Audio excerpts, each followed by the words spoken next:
recording this not because I'm ready, but because I need to mark this moment in a way that feels real. So, this episode is about grief, not just the loss of a pet, not just death, but the ache that lives underneath all of us.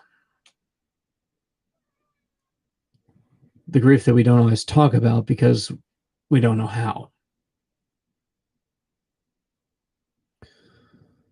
So, this one's for anyone who's grieving something, a loved one, a future, a version of themselves. It's for anyone who's ever loved so deeply that goodbye felt like tearing something out of your chest. And my cat's ruining the moment slightly. But today's episode's I'm just calling Goodbye Old Friend. Grief, love, and the weight of letting go. So first off, my dog Scooby-Doo.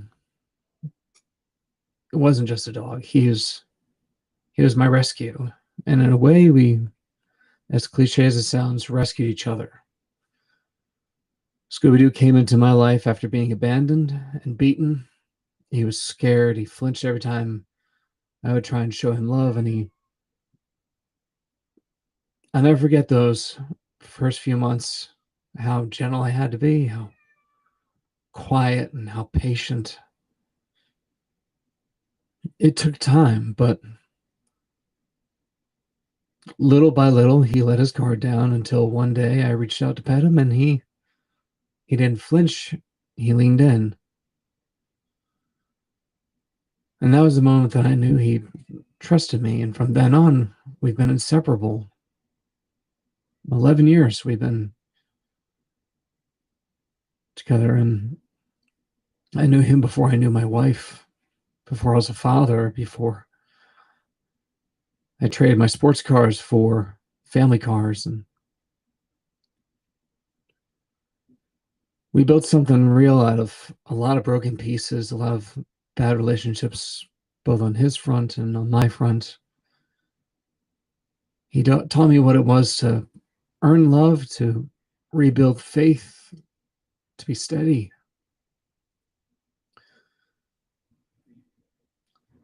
So when I hold his palm,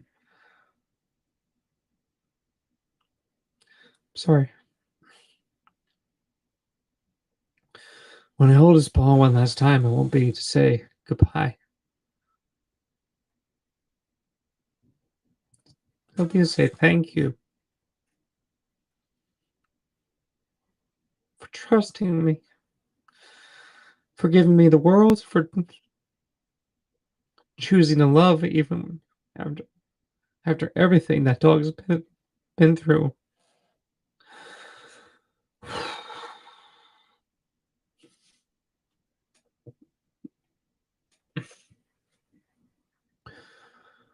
So grief isn't just sadness, it's every emotion at once. It's anger and confusion, relief, guilt, love, sometimes even laughter right through the middle of tears. Psychologists say that grief is the price that you pay for love, but it's a lot more than that. It's our brain trying to make sense of the world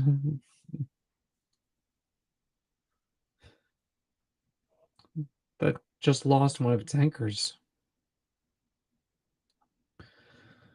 When we lose someone, be it a person, a dog, a job, a dream, we're not just grieving their absence, we're grieving the space that they held in our daily rhythm, their sound, their smell, their presence, the future you picture with them in it.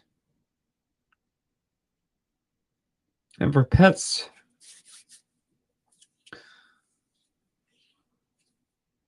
that grief hits in a quiet but very deep way.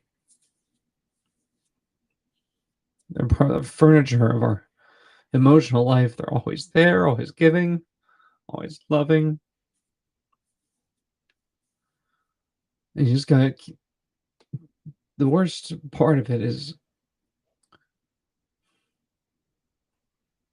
they're in your life for only a short time, but you're in their life their whole life. And let's be real, all right? Our culture sucks at grief. We always like to rush people through it. We like to say, time heals all wounds. At least they in a better place, or you can always get another dog. That one frankly pisses me off too much, but grief isn't a problem to be solved. It's a process to be felt. And in America, especially, we treat it like weakness. We don't wear black for weeks like they do in some cultures. We don't sit Shiva, we don't stop. We might get 3 days off from work and a quiet expectation to get over it. But grief doesn't run on a clock. It doesn't care about productivity. It lingers and reshapes you. We need to learn how to sit and grieve with each other, not to fix it, which is especially hard for guys because guys want to just fix everything, and not to rush it. You just hold space. And if you've ever heard someone say something like, it's just a dog, let me just make this very clear. It is never just a dog or just a cat or whatever your pet might be.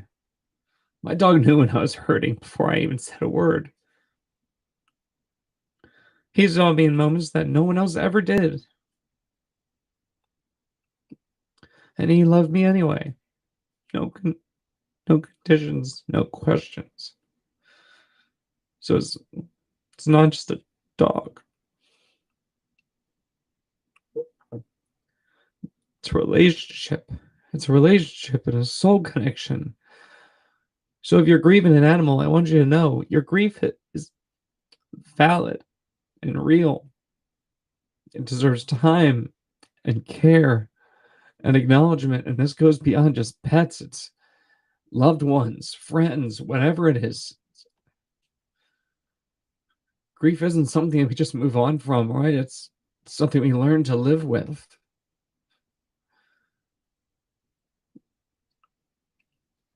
But you don't get over a dog like Scooby-Doo. You grow around the space that it used to fill.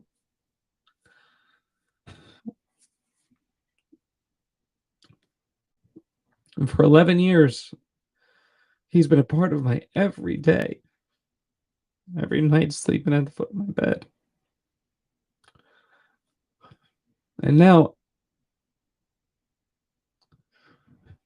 he's not even gone yet. But every part of the world feels a little emptier.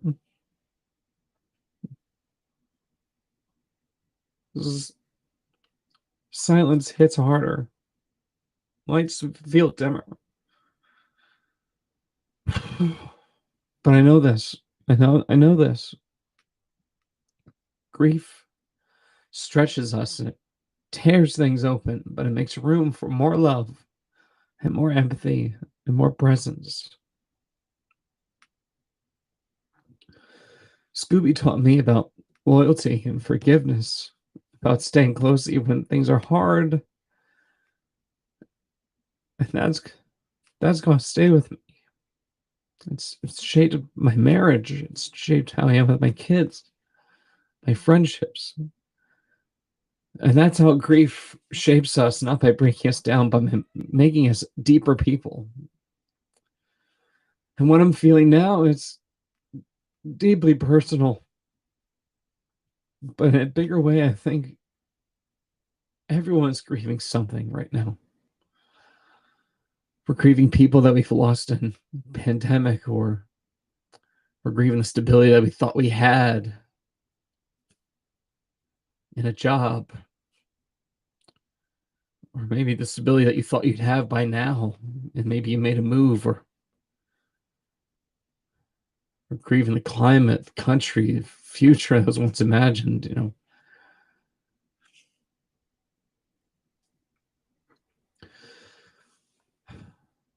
We're walking around like everything's normal, but underneath, everyone's exhausted and we're carrying the weight of so many silent griefs. And no one ever told us what to do with them. But what if we just name it? What if we just create a space to say, yeah, I'm grieving too, and I'm not going to be okay right now? That kind of honesty can be the most radical thing we can offer each other.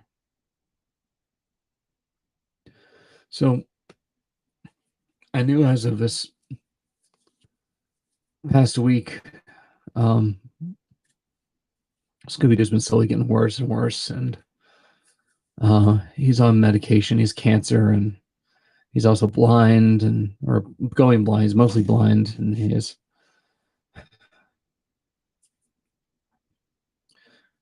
has a heart murmur, issues with his lungs, and then just the cancer kind of popped on top of it and spread to his lymph nodes and went all over his body. So I knew when I said I want to get as much time as I can that there'd be a time when this came.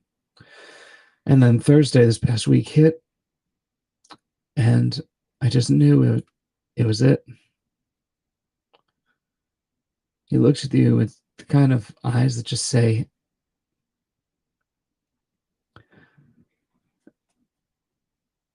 I love you, but I need to end it. I'm done.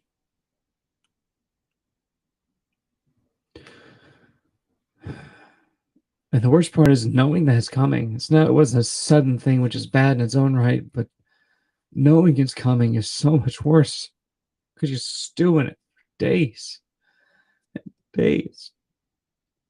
And we had a great time with Scooby Doo on the weekend. Went to a wedding on Friday, came back home, gave him beef jerky, and then Saturday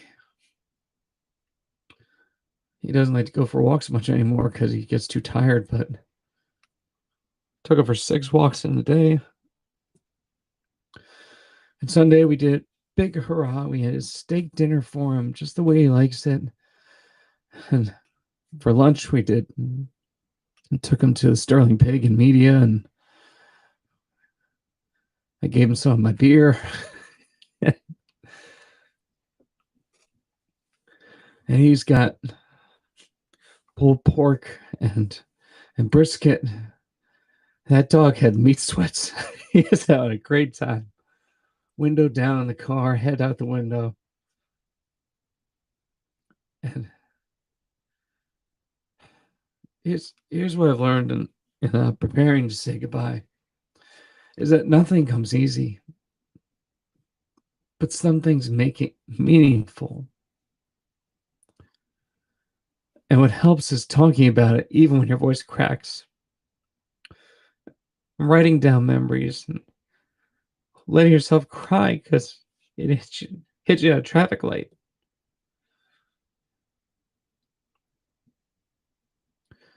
Create a little ritual. Light a candle. Hold a ceremony. Tell stories. And let other people hold space for you. But here's what doesn't help. Trying to stay strong for everyone. Pretending you're okay. Hearing you can always get another dog. You can't replace a soul. You can only carry it forward. Today, Scooby Doo's at my feet right now.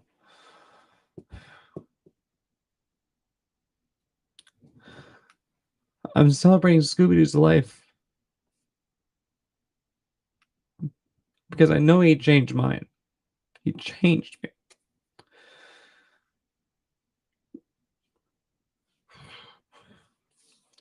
That's something grief will never take from me.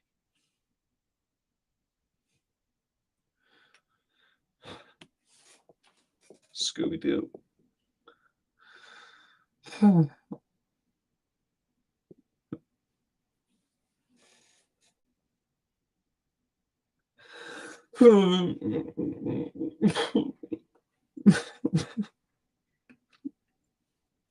Thanks, buddy.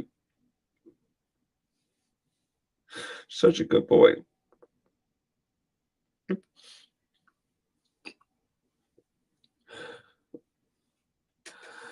just want to thank you for all your help. Every time you wagged your tail when I needed some joy, for getting up every time I came in the door, for the quiet and sometimes loud companionship when I need space, for just loving without any condition, buddy.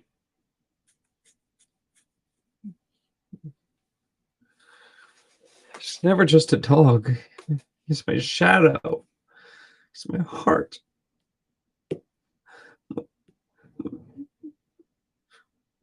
My teacher. And I hope I made you feel just a fraction of the love that you gave me.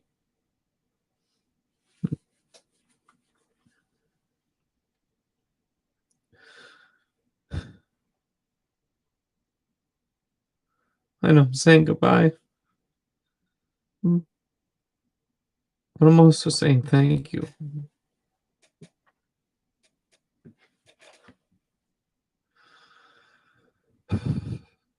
To everyone listening, if you're grieving something, someone, or some part of yourself, you're not alone. Feel it, honor it. Grief isn't a detour from life, it's part of it. And in that grief, there's proof that love exists and that it mattered. This has been a much heavier episode, and I'm JP Dunphy. Today I grieve with you. It's because Scooby Doo matters. So is your pain. Take care of yourselves and take care of each other.